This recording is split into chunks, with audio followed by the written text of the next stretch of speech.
savez, j'ai longtemps voulu créer et vendre des formations. Pourquoi faire? Pour partager, pour aider les gens, pour leur permettre de découvrir tout ce que j'avais pu faire pour changer ma vie au cours des 4-5 dernières années. Et créer des formations, pour moi, c'était hyper important, mais j'avais énormément de mal à le faire. D'autant plus que je n'étais pas du tout focalisé.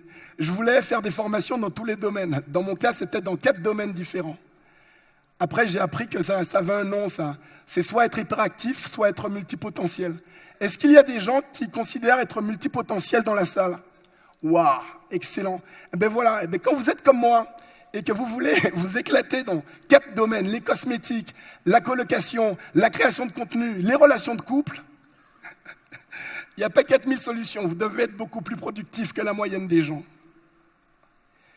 Et être plus productif, ce n'est pas forcément consommer le plus de formations, non.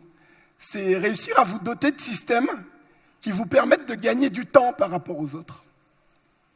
Et donc, j'ai fait plein de choses bien. J'ai aidé beaucoup de personnes à créer du contenu. Mais j'ai fait également beaucoup d'erreurs.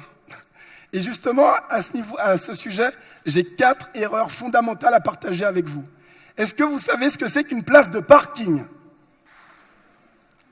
Est-ce que vous savez ce que c'est qu'une place de parking dans le domaine du marketing?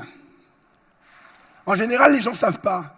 Eh bien, dans le domaine du marketing, c'est tout ce qui va servir à stocker, diffuser, présenter votre contenu marketing.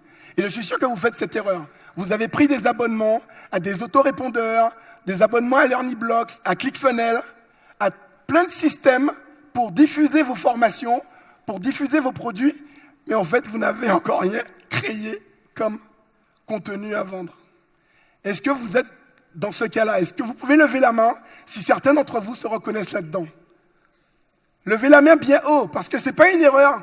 Comment dire? On est nombreux à faire cette erreur-là, à s'intéresser d'abord à la technique avant de s'intéresser à la base, à la matière, au contenu, ce qui va vous permettre de dire et d'exprimer ce que vous pensez.